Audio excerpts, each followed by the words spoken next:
ناظرین کرام، السلام علیکم ورحمۃ اللہ وبرکاتہ۔ صفا آن لائن میں آپ کا خیر مقدم ہے۔ میں ہوں منور سلطان۔ اس وقت میرے ساتھ موجود ہیں انتہائی اہم مہمان، ملک کے معروف عالم دین، نامور محقق مولانا ڈاکٹر رضی الاسلام ندوی صاحب، سیکریٹری شریعہ کونسل جماعت اسلامی ہند دہلی۔ آج ہم بات کریں گے ملک کے ایک اہم مسئلے پہ۔ اس ملک میں اذان پر پابندی کا مسئلہ کوئی نیا مسئلہ نہیں ہے۔ یہ ماضی میں دیکھیں تو کئی بار ایسا ہوا ہے، لیکن پھر بعد میں وہ چیزیں ختم ہو گئیں اور مسلمان حسب معمول اپنا کام کرتے رہے، اذان دیتے رہے۔ لیکن گزشتہ چند مہینوں سے جس رخ پہ اس ایشو کو لے جایا جا رہا ہے، یہ ایشو بہت اہم ہے، تشویشناک ہے۔ بات لاؤڈ اسپیکر پر تو تھی ہی، اب بات اذان پہ آ رہی ہے کہ اذان کیوں دے رہے ہیں۔ اسی کے ساتھ ساتھ اگر ہم اخبارات کا مطالعہ کرتے ہوں تو ہمیں معلوم ہوگا کہ اس کے رد عمل کے طور پہ ہنومان چالیسا پڑھنے کا مطالبہ کی کوشش اور اس کے پس منظر میں جو کچھ ہوا وہ بھی ہمارے سامنے ہے۔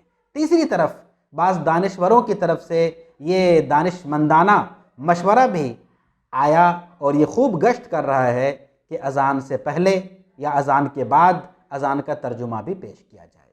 اور اب تو نوبت یہاں تک آ گئی ہے کہ یہ بات بھی کہی جانے لگی ہے کہ اذان عربی ہی میں کیوں، اردو میں دی جائے، ملیالم میں دی جائے، تیلگو میں دی جائے، یعنی مقامی زبانوں میں دی جائے۔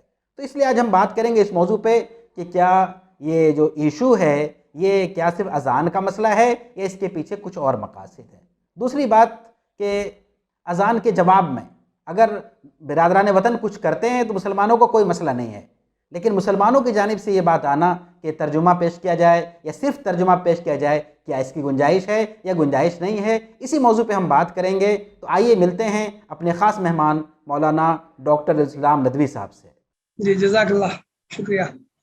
سب سے پہلے مولانا یہ جاننا چاہیں گے کہ اذان اور لاؤڈ اسپیکر سے اذان، اس پورے مسئلے میں جو کچھ ہوا ہے آپ اس کو کس نظریے سے دیکھتے ہیں؟ بسم اللہ الرحمن الرحیم۔ ہم سب جانتے ہیں کہ یہ اذان ایک اسلام کا شعار ہے۔ نماز سے پہلے اذان دی جاتی ہے، گویا کہ مسلمان اس ملک میں جب سے ہیں، کئی سو سال ہو گئے ہیں، اس وقت سے وہ اذان دیتے رہے ہیں،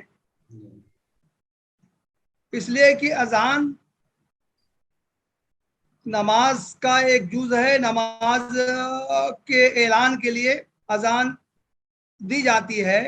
تو اس ملک میں جب سے مسلمان ہیں اس وقت سے برابر اذان دی جاتی رہی ہے، 1000 سال سے زیادہ عرصہ ہو گیا ہے۔ کبھی اذان کو ایشو نہیں بنایا گیا۔ ملک کے کونے کونے میں مسلمان موجود ہیں، 1000 سال زیادہ عرصہ ہو گیا ہے۔ اس پوری مدت میں کبھی اس ملک میں اذان کو ایشو نہیں بنایا گیا۔ اس ملک میں مختلف مذاہب کے لوگ رہتے ہیں، ملک کے کونے کونے میں مسلمان پائے جاتے ہیں۔ مسلمانوں کی جہاں بھی چھوٹی یا بڑی آبادی ہوتی ہے وہاں مسلمان پہلی فرصت میں مسجد قائم کرتے ہیں اور اس میں اذان کی صدائیں بلند ہونے لگتی ہیں۔ تو غور کرنے کا مقام یہ ہے کہ جب مسلمان اس ملک میں 1000 سال سے موجود ہیں، ملک کے کونے کونے میں ان کا وجود ہے، ہر جگہ مسجدیں پائی جاتی ہیں، سینکڑوں سال سے مساجد قائم ہیں، تو ان میں اذان دی جاتی رہی ہے۔ تو کبھی اذان کو لے کر ایشو نہیں بنایا گیا۔ ملک میں مختلف مذاہب کے لوگ رہتے بستے ہیں، ہر جگہ مخلوط آبادیاں ہیں، دوسرے مذاہب کے لوگوں نے کبھی اذان کو لے کر کوئی مسئلہ نہیں کھڑا کیا۔ تو ادھر کچھ مہینوں سے آخر اذان کو کیوں ایشو بنایا جا رہا ہے؟ حالات کا جائزہ لینے سے اندازہ ہوتا ہے کہ گزشتہ کچھ دنوں سے اذان کو لے کر جو ہنگامہ کھڑا کیا جا رہا ہے اس کے پیچھے ملک کے بعض مخصوص لوگوں کی ذہنیت کام کر رہی ہے. کچھ لوگ ہیں جو مسلمانوں کے بعض مسائل کو لے کر ہنگامہ کھڑا کر رہے ہیں, ایشو پیدا کر رہے ہیں, اور اس کا مقصد ان کا صرف یہ ہے کہ مسلمانوں کے خلاف ملک میں منافرت کا ماحول قائم کیا جائے. جو ملک میں جو مختلف مذاہب کے لوگ صدیوں سے پرامن ماحول میں رہتے بستے آئے ہیں, اس ماحول کو بگاڑا جائے اور ملک میں فرقہ وارانہ منافرت قائم کی جائے تاکہ اس کے ذریعے ووٹ بینک کی سیاست کی جا سکے, ملک کو فرقہ وارانہ خطوط پر تقسیم کیا جا سکے تاکہ ووٹنگ میں پولرائزیشن ہو سکے, اور اس طرح ملک کے مسلمانوں کے خلاف ایک ماحول بنایا جا سکے. مولانا, اس کے جواب میں مسلمانوں کی جانب سے جو یہ مشورے آ رہے ہیں کہ اذان کے بعد اذان کا ترجمہ یا صرف اردو میں اذان, آپ اس کو کس طرح دیکھتے ہیں؟ لیکن میری نظر میں یہ مشورہ مناسب نہیں ہے کہ اذان کے ساتھ, اذان سے پہلے یا اذان کے بعد میں مقامی زبانوں میں بھی اذان کا ترجمہ سنایا جائے. یہ جو مشورے بعض مسلم دانشوروں کی طرف سے آ رہے ہیں, میں اس رائے کے حق میں نہیں ہوں.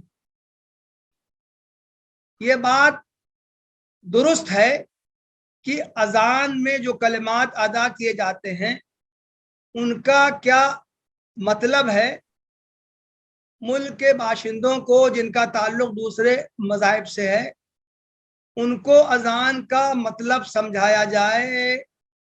یہ اس کی تو ضرورت سے انکار نہیں کیا جا سکتا, اس لیے کہ مسلمان اس ملک میں صدیوں سے رہ رہے ہیں, لیکن افسوس کا مقام یہ ہے کہ وہ اپنے دین کی بنیادی تعلیمات سے بھی وہ اپنے ساتھ رہنے بسنے والے دوسرے مذاہب کے لوگوں کو باخبر نہیں کر سکیں.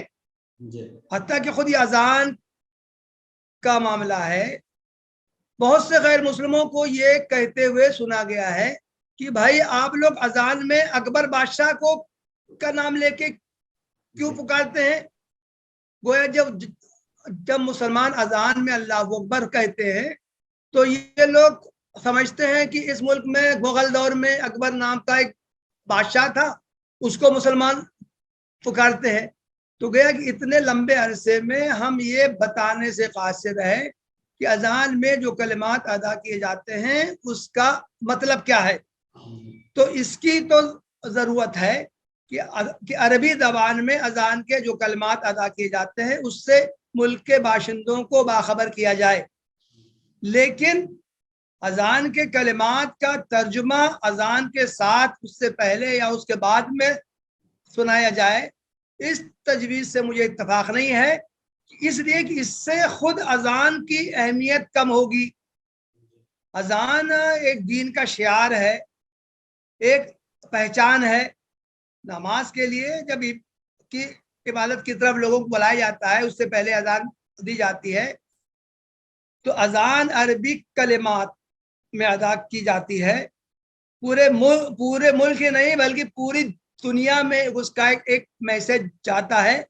دنیا کے کونے کونے میں اذان کے یکساں کلمات ہی کے ساتھ جب اذان دی جاتی ہے اس سے ایک امت واحدہ کا تصور عام ہوتا ہے. تو اذان اگر مختلف زبانوں میں دی جانے لگے یا اذان عربی میں دی جائے اس کے ساتھ ساتھ دوسری زبانوں میں بھی ان کلمات کا ترجمہ بیان کیا جائے, تو اس سے اندیشہ ہے کہ اذان کی جو اپنی اصل اہمیت ہے وہ کچھ ڈائلوٹ ہوگی, وہ کم ہوگی, اور اصل اذان کے ساتھ دوسری زبانوں میں جب اس کے کلمات ادا کیے جائیں گے تو اس کی طرف وہ خود مسلمانوں کی توجہ ڈائیورٹ ہوگی, اور ملک کے جو دوسرے باشندے ہیں وہ ان کے درمیان بھی صحیح میسج نہیں جائے گا. اس لیے میری تو رائے ہے کہ اذان کے جو کلمات ہیں عربی زبان میں صرف انہی پر اکتفا کیا جائے. البتہ اذان میں جو باتیں کہی جاتی ہیں، اسلام کی جو بنیادی تعلیمات پیش کی جاتی ہے، جو توحید اور رسالت کا جو تصور عام کیا جاتا ہے، اس سے ملک کے باشندوں کو واقف کرانے کے لیے دوسری تدابیر اختیار کی جانی چاہیے. مولانا، جیسے کہ آپ نے بھی فرمایا کہ مختلف مقامی زبانوں میں اذان کے ترجمے کی بات کہی جا رہی ہے، تو اذان کے ساتھ یہ ترجمہ اس کی ایک الگ حیثیت ہے، اور اگر صرف ترجمہ ہی پیش کیا جائے اذان کا اور عربی میں اذان نہ کہی جائے تو شرعاً کیا اس کی اجازت ہوگی؟ دیکھیے، فقہی طور سے تو کسی حد تک گنجائش نکالی جا سکتی ہے. جن لوگوں نے یہ تجویز پیش کی ہے انہوں نے بعض قدیم فقہا کے کچھ حوالے بھی دیے.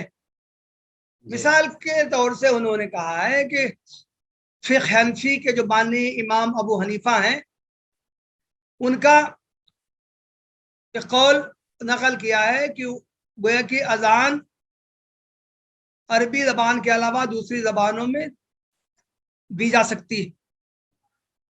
تو ظاہر ہے کہ یہ بات صرف جواز کی حد تک ہو سکتی ہے، اور اس میں یہ بھی غور کرنا چاہیے کہ یہ جو رائے ہے وہ کس پس منظر میں اور کب دی گئی. جی، بہت سے کوئی ایک قبیلہ اسلام لائے، عربی زبان سے واقف ہی نہ ہو، تو کیا جب تک وہ عربی نہ سیکھ لے تب تک وہ نازان دے، نازان پڑھے؟ تو ظاہر ہے کہ کسی زمانے میں اس طرح کی رائے دی گئی ہوگی کہ اذان کو دوسری کسی زبان میں بھی دیا جا سکتا ہے. لیکن اس قدیم فقہی حوالے کو میں سمجھتا ہوں کہ موجودہ دور میں پیش کرنے کی ضرورت نہیں ہے. آج کے زمانے میں نہ صرف ملک کا کوئی گوشہ بلکہ دنیا کا بھی کوئی گوشہ ایسا نہیں ہے جہاں پر کہ کوئی عربی میں اذان دینے والا موجود نہ ہو. تو ایسے ماحول میں ہمیں کوئی ایسی رائے دے جو ایک فقہی قدیم جزیے پر مبنی ہو، اور وہ رائے ایسی ہو جسے کبھی قبول عام حاصل نہ ہوا ہو، اس کو مفتہ بہی قول کی حیثیت حاصل نہ ہو. تو میں سمجھتا ہوں کہ موجودہ دور میں ایسی رائے پیش کرنے سے اعتراض کرنا چاہیے. بلکہ آج کل کے دور میں تو ایسی رائے کو پیش کرنا چاہیے، اسی پر اصرار کرنا چاہیے جو جمہور فقہا کی رائے ہو، اور یہ کہ اس میں دین کے مسائل ہوں، تو اس رائے کو اختیار کرنا چاہیے. تو موجودہ دور میں تو میں کہتا ہوں چاہے کوئی فقہی ایسا جزیہ موجود ہو کہ اذان کو عربی کے علاوہ دوسری زبان میں بھی کیا جا سکتا ہو، لیکن موجودہ دور میں اس جزیے کو اختیار کرنا موضوع نہیں ہے. موجودہ دور میں تو پورے زور کے ساتھ اور قوت کے ساتھ یہ بات پیش کرنے کی ضرورت ہے کہ اذان اسلام کا ایک شعار ہے، اسلام کی ایک اہم عبادت جو نماز ہے، اس کے لیے نماز کے لیے آنے والوں تک نماز کا وقت ہونے کی اطلاع دینا اس کا مقصد ہے. 1400 سال سے ہر زمانے میں ہر علاقے میں عربی زبان ہی میں اذان دی جاتی رہی ہے. اس لیے آج کے دور میں بھی صرف اور صرف عربی زبان میں ہی اذان دی جانی چاہیے، اگرچہ اس کے معنی اور مفہوم کو دوسرے لوگوں تک پہنچانے کے لیے کسی بھی زبان کو اختیار کیا جا سکتا ہے. مولانا، ابھی یہ بات آئی کہ جو اذان کے کلمات ہیں اس کے مفہوم اور مطلب کو سمجھانے کی ضرورت ہے، اس پہ ابھی ہم اور بات کریں گے. لیکن اس سے پہلے ایک اور اہم چیز اور بہت ہی مطلب توجہ کی ضرورت ہے اس پہ. یہ بات جو آئی ہے کہ مسلمان اللہ اکبر کہتے ہیں، تو یہ چوراہوں پہ کیوں کہتے ہیں؟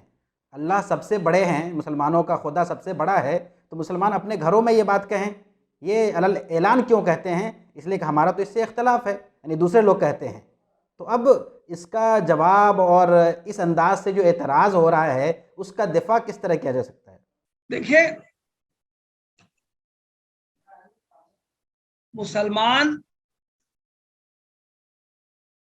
اپنے عقیدے کا اظہار کرتے ہیں، اپنے ایمان کا اظہار کرتے ہیں، تو ملک کے دستور نے تمام اقلیتوں کو، تمام مذاہب کے ماننے والوں کو آزادی دے رکھی ہے کہ وہ جو عقیدہ چاہے رکھیں، اور جو عقیدہ وہ رکھتے ہیں اس کا اظہار وہ کر سکتے ہیں۔ تو اگر مسلمان اذان کے ذریعے اپنے عقیدے کا، اپنے ایمان کا، اپنے وہ کس مذہب کو ماننے والے ہیں اس کا اظہار وہ کرتے ہیں تو وہ کوئی غلط تو نہیں کرتے ہیں۔ اور یہ ملک کے دستور کی میں نے مثال دی ہے، اس سے ہٹ کے بھی یہ عقل عام کی بات ہے۔ عقل عام کا یہ تقاضا ہے کہ ہر فرد کو آزادی ہے اپنے عقیدے کے اظہار کی، وہ جس مذہب کو ماننے والا ہے اس کے اظہار کی۔ تو مسلمان اگر اللہ اکبر کا اعلان کرتے ہیں تو ظاہر ہے کہ وہ اپنے مسجدوں ہی میں اعلان کرتے ہیں، اپنے عبادت خانوں ہی میں اعلان کرتے ہیں، اور اس اعلان کے ذریعے وہ اسلام کو ماننے والوں تک یہ بات پہنچاتے ہیں۔ تو آخر اس میں دوسرے مذہب کے ماننے والوں کو ناراض ہونے کی، غصہ کا اظہار کرنے کی، بھڑکنے کی اس میں کیا ضرورت ہے؟ کیا مسلمانوں نے کیا روک رکھا ہے دوسرے مذاہب کے ماننے والوں کو کہ ان کا جو عقیدہ ہے وہ اس کا اظہار نہ کریں؟ کیا مسلمانوں نے اس سے ان کو روک رکھا ہے کہ وہ جو عقیدہ رکھتے ہیں اس کا اظہار نہ کریں؟ ملک کے کونے کونے میں مندر ہیں، دوسرے مذاہب کے عبادت خانے ہیں، جو لوگ وہاں جاتے ہیں، پوجا کرتے ہیں اور اپنے عبادت کے طور طریقوں کا وہ اظہار وہ کرتے ہیں، مائک کے ذریعے بھی کرتے ہیں، مائک کے بغیر بھی کرتے ہیں۔ کیا ملک کی تاریخ میں کسی زمانے میں ایسا ہوا ہے کہ مسلمانوں نے دوسرے مذاہب والوں پر اعتراض کیا ہو کہ آپ لوگ جو کرتے ہو وہ نہ کریں، اس سے ہم کو تکلیف پہنچتی ہے؟ تو یہ تو ملک کا دستور اجازت دیتا ہے، اور عقل عام کا بھی اس کا تقاضا ہے، کیونکہ ملک میں رہنے بسنے والے جن مذاہب پر ان کا ایمان ہے، عقیدہ ہے، وہ رکھیں اور اس کا اظہار کریں۔ دوسرے مذاہب کے ماننے والوں کو اس پر اعتراضات کرنے کا کوئی حق نہیں۔ مولانا آپ نے بڑی اچھی بات کہی ابھی کہ مسلمان ایک عرصے سے ہیں، لیکن اب تک مسلمان برادران وطن کو اذان کا مفہوم نہیں سمجھا سکے۔ یہ ایک تلخ حقیقت ہے، لیکن سوال یہ ہے کہ یہ کام شروع کب ہوگا؟ ان حالات میں بھی اس کی کوئی اس طرف کوئی توجہ نہیں ہو رہی ہے سنجیدگی کے ساتھ کہ اذان کے مفہوم، اس کے مطالب کو اچھے انداز میں سمجھایا جائے لوگوں کے لیے، تو پھر یہ کام کب شروع ہوگا؟ دیکھیے، یہ کام گزشتہ کچھ عرصے سے ملک کے تمام حصوں میں کیا جا رہا ہے، اور اس کے بہت مثبت اور بہت اچھے اثرات سامنے آ رہے ہیں۔ جماعت اسلامی ہند کی طرف سے کئی سال پہلے ہندی زبان میں ایک کتابچہ شائع کیا گیا تھا، اذان اور نماز کیا ہے۔ تو مسلمان جو کچھ نماز میں جو الفاظ ادا کرتے ہیں، کلمات ادا کرتے ہیں، اور اذان میں جو کچھ وہ کہتے ہیں، ہندی زبان میں اس کا ترجمہ کتابچے کی شکل میں شائع کیا گیا تھا۔ مولانا نسیم احمد غازی کا یہ کتابچہ مدھور سندیش سنگم سے شائع ہوا تھا۔ اس کو پورے ملک میں پھیلایا گیا ہے، اور اس کے علاوہ جماعت اسلامی ہند کا جو شعبہ دعوت ہے اس کی طرف سے بھی بعض فولڈرز شائع کیے گئے ہیں جن میں کہ اذان اور نماز کا مطلب سمجھایا گیا ہے۔ اور اس طرح کے فولڈرز کتابچوں کو ہندی زبان میں اور ملک کی دوسری زبانوں میں اس کا ترجمہ کر کے عام کیا جا رہا ہے۔ جماعت اسلامی کی طرف سے ایک دوسرا کام کیا گیا ہے جو بہت قابل قدر ہے، وہ کام ہے مسجد پریچے۔ جی، جماعت نے ایک اسکیم بنائی ہے کہ مختلف آبادیوں میں دوسرے مذاہب کے ماننے والوں کو اور خاص طور سے اپنے ہندو بھائیوں کو قریب کی مسجد میں لایا جائے اور مسجد کا معائنہ کروایا جائے. اس کا ایک خاکہ جماعت کی طرف سے تیار کیا گیا ہے اور پورے ملک میں اس پر عمل کیا جا رہا ہے. کسی نماز سے کچھ پہلے آبادی کے غیر مسلموں کو متعین تاریخ اور متعین وقت میں دعوت دی جاتی ہے. ان کے سامنے اذان میں کیا کلمات کہے جاتے ہیں, نماز کیسے پڑھی جاتی ہے, وضو کیسے کیا جاتا ہے, وہ ساری چیزیں بیان کی جاتی ہیں. پھر ان پر عمل کر کے دکھایا جاتا ہے. وضو کیسے کیا جاتا ہے, اذان کیسے دی جاتی ہے, نماز کیسے پڑھی جاتی ہے. جب اسی بیچ میں نماز کا وقت ہو جاتا ہے تو ان لوگوں کو نماز کا مشاہدہ کروایا جاتا ہے, اذان کا مشاہدہ کروایا جاتا ہے, وضو کیسے کیا جاتا ہے سکھایا جاتا ہے. پھر نماز سے فارغ ہونے کے بعد ان لوگوں کو بٹھا کر ان کے تاثرات لیے جاتے ہیں. تو وہ حضرات بیان کرتے ہیں کہ ہم تو اپنی زندگی میں, جن لوگوں کی عمریں 50 سال کی 60 سال کی ہیں, وہ لوگ بھی اس طرح کا اظہار کرتے ہیں کہ آج تک زندگی میں ہم کبھی کسی مسجد میں کے اندر گئے ہی نہیں, پہلی بار آئے ہیں. اور آپ لوگ یہ کرتے ہیں, اس میں جو کچھ کہتے ہیں اس کا مطلب یہ ہے, یہ تو ہمارے لیے بہت زیادہ حیرت انگیز بات ہے. ہمارے اندر تو غلط فہمیاں تھیں کہ یہ لوگ مسجد میں اکٹھا ہو کے ہندوؤں کے خلاف سازش کرتے ہیں, مرنے کی پلاننگ کرتے ہیں, ہندوؤں کے خلاف کی نفرت کی باتیں کرتے ہیں. لیکن آپ لوگوں نے جو بتایا ہے اس سے تو ہماری آنکھیں کھل گئی ہیں. تو عام طور سے جو اس طرح کے پروگرام کیے جاتے ہیں اس سے ان کے تاثرات بہت اچھے سامنے آتے ہیں اور اس طرح ان کے دلوں میں جو بغض و نفرت جو رہتی ہے بہت عرصے سے وہ دور ہوتی ہے. تو جماعت اسلامی کی طرف سے پورے ملک میں مسجد پریچے کے پروگرام کیے جا رہے ہیں اور جو رپورٹیں ہمیں ملتی ہیں اس سے بہت اچھے ان کی طرف سے یہ تاثرات آتے ہیں. تو میں سمجھتا ہوں کہ اس طرح کے پروگرام پورے ملک میں عام کرنے کی ضرورت ہے. تو امید ہے کہ اس کے اچھے اثرات ہم سامنے آئیں گے. جی مولانا, آپ نے بالکل بجا فرمایا, یہ کام بالکل بہت ہی قابل قدر ہے اور اس کے بڑے فوائد ہوں گے. لیکن اس سے پہلے آپ نے جس چند کتابچوں کا ذکر کیا, کتابوں کا ذکر کیا, اس طرح کے مختلف حلقوں سے کتابیں آئی ہیں, لیکن جو ضرورت ہے ہندوستان کی اتنی بڑی آبادی, اتنی بڑی تعداد میں لوگ اور چند کتابچے, اور وہ بھی تقسیم کرنے کا کوئی بہت منظم نظام نہیں ہے, تو یہ جو ضرورت ہے اذان کے مطلب کو سمجھانے کی, وہ اس چند کتابچوں سے کیا پوری ہو جائے گی؟ نہیں, دیکھیے اصل چیز یہ ہے کہ یہ جو اذان تو ایک علامت ہے ملک کا ایک محدود جو طبقہ ہے جو ہندوتو کا علمبردار ہے, اس کی منصوبہ بند کوشش ہے کہ مسلمانوں اور دوسرے مذاہب کے ماننے والوں کے درمیان اور خاص طور سے ہندوؤں کے درمیان منافرت کی خلیج گہری سے گہری کر دی جائے. اسی لیے وہ اس طرح کے ایشوز اٹھاتے ہیں. حالانکہ ملک کی بہت بڑی جو اکثریت ہے وہ اس منافرت کو پسند نہیں کرتی ہے. تو موجودہ دور کا یہ تقاضا ہے کہ ہندو بھائیوں سے اور دوسرے مذاہب کے لوگوں سے بھی قریب تر روابط استوار کیے جائیں, ان سے انفرادی ملاقاتیں کی جائیں, ان سے اجتماعی ملاقاتیں کی جائیں, ان کے ساتھ گیٹ ٹوگیدر کیا جائے, ان سے سماجی روابط استوار کیے جائیں.